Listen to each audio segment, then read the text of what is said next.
I'm going to teach you how to make this paper airplane that smashed the world record for distance in 2012 by flying 226 feet.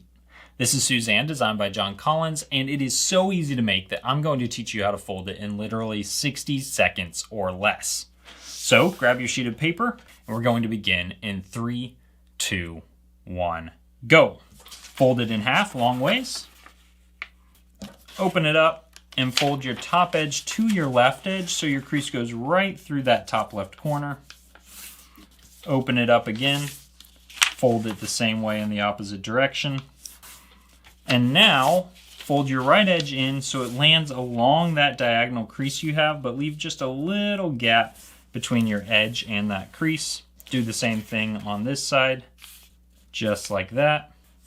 And now fold your top point down right at that intersection, just like this, looking for the intersection of the creases on this side, and then fold in on the existing creases you have, just like that.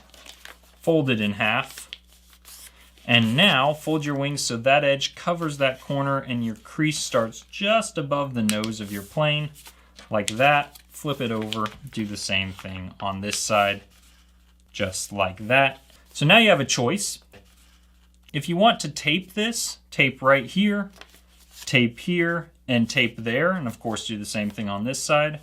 If you don't want to use any tape, just fold this tab forward a little bit, like that, and then you can fold your wings again, and that locks your layers together.